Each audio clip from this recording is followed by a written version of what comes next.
what's up you guys? This is episode 4 of my series on LGBT Classics. In this series I talk about LGBT literature, and there is a playlist of all previous episodes. If you have not seen them, I will leave the link in the description. This video is about the 1930s and I have 3 books to talk about in today's video. There are 2 others which I did not manage to read but still sound quite interesting and I hope to read them in the future. The first one is Nightwood by Jonathan Barnes. This is published in 1936 and was one of the earliest American novels to feature an explicit lesbian relationship. The other one is Strange Brother by Blair Niles, and this was published in 1931, and this discusses men being arrested for their sexuality and the fear of coming out at the time. So both those are super interesting and I do hope to get to them in the future, but for today's video we will be discussing 3 books which were all quite good and I enjoyed them all. If you enjoyed this video, please leave a like and please subscribe so you see future videos in this series and all my other videos as well, obviously. And let's just get started. Better Angel by Foreman Brown was published in 1933 under the name Richard Meeker. Brown was an American who is also well known for being a member of the Yale Puppeteers, who were a very famous puppeting company from the 1920s to 1950s. Brown didn't come out of the closet until 1987 at the age of 86, when he revealed himself to be the author of Better Angel. Better Angel follows a young man who discovers his sexuality and is also dealing with the confusion of new relationships, and obviously the 2 of those factors combined.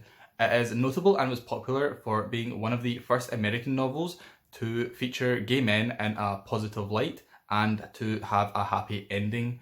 Our main character Kurt has a very religious upbringing which weighs on him quite heavily throughout his life. Even though he thinks he's moved on from religion and is more of a scientific man now, he still deals with all of the messaging that he encountered in his childhood, and this leads to him being quite innocent and a little bit prudish, for lack of a better word. I don't really like the word prudish, but he is much less experienced than everyone else around him and much more innocent and naive.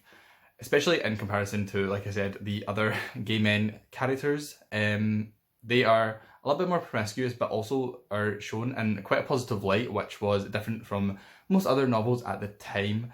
I thought that Kurt's journey of self-discovery was relatable and also relevant today. The messaging and what he goes through and his thought processes and stuff is pretty much timeless and very realistic and thorough.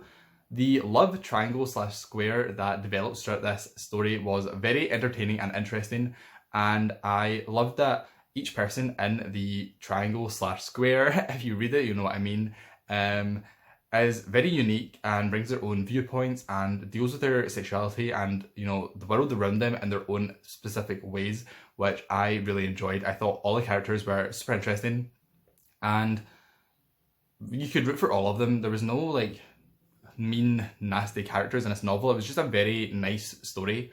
A notable part of the novel that stood out to me was the entrapment of one character by the police for being gay. This was common in most major cities and in many places around the world is still a major issue for gay men specifically, but then also women. And this can lead them to losing their jobs, being ostracized by their friends and family, especially back in the 1930s in the USA when this novel is set. And it also caused a lot of public humiliation when they were outed in this way. Seeing it reflected in this novel was quite interesting to me because it isn't a topic commonly talked about and it isn't one that I have read about in any literature up to this point. However, like I said before, Strange Brothers, which was published in 1931 and I did not manage to read for this video, also deals with this topic. So I really enjoyed Better Angel. I found that because it was like such a nice novel, there wasn't too much conflict, other than obviously some internal mental struggles that Kurt had to go through. I found it a little bit boring, but that's just because it was light on action and it was much more introspective. So even though I say I found it a little bit boring, I didn't really. I did enjoy it the whole way through and I gave it 4 stars. Torchlight to Valhalla was published in 1938 by Gail Wilhelm, and it is a very quiet novel about a woman discovering that she does not love men, she loves other women.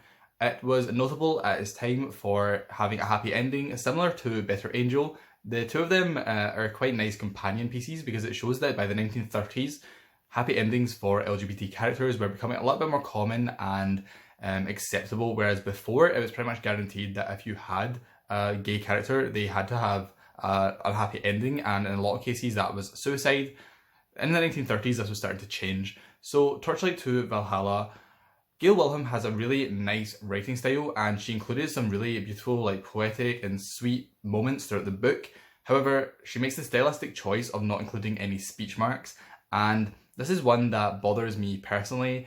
It's not really like a mark against the book's story or characters or anything like that, but in terms of actually reading the book, it's something that I struggle with. I don't really understand why some authors make this stylistic choice. I just don't understand the thought process behind it. It takes me out of the story a little bit, so that did bother me.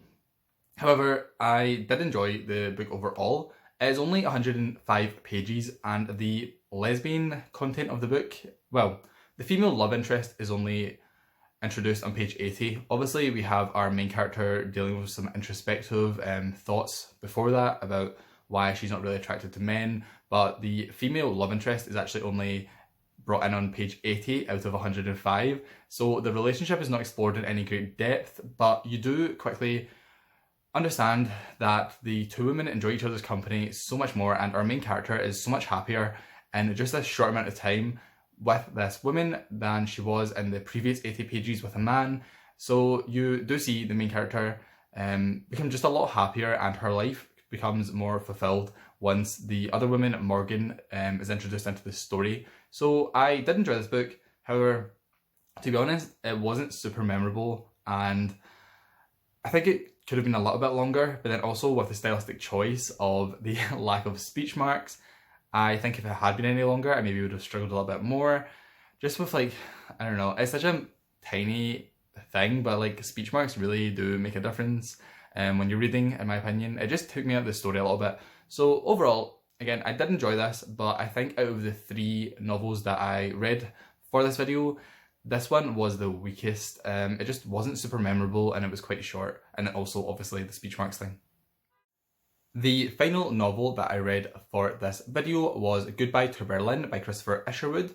This is an expertly written semi-autobiographical novel about Christopher Isherwood's time in Berlin and the lead up to World War II. It was published in 1939, and most of the events in this story are true stories, and most of the characters are based on real people that Isherwood knew when he was in Berlin. I really enjoyed this, and Isherwood will come up in future videos as well. He wrote he wrote actually quite a lot of stuff. There's one other novel by him that I'm definitely going to read for a future video. It's called Christopher and It's Kind, and again it is a little bit of a autobiographical work, but he was an English author, and this book was also the inspiration for the famous musical Cabaret. The LGBT aspects of this book are a little bit more subtle than the previous 2 I've discussed in this video. The fictionalised version of Isherwood never openly states his sexuality until right near the end. There is a moment which I believe is the first instance in literature that I have come across where the word queer is explicitly used to mean homosexual. The word queer comes up quite a lot in all of the previous books that I have read for this series, but based on subtext and just like contextual clues and just the way that the word is used in this book, I think it was the first time where it very explicitly means gay rather than just like odd/different. And it's hard to explain unless you've also been reading along with me or reading previous books and then read this one. Like, you can just tell that in this one it explicitly means homosexual, and like I said, it's kind of hard to explain, but if you read it you will understand kind of what I mean by that. There is also a unconfirmed but pretty obvious gay couple who are characters who appear about midway through the story, and they have a very turbulent and dramatic relationship, which was interesting.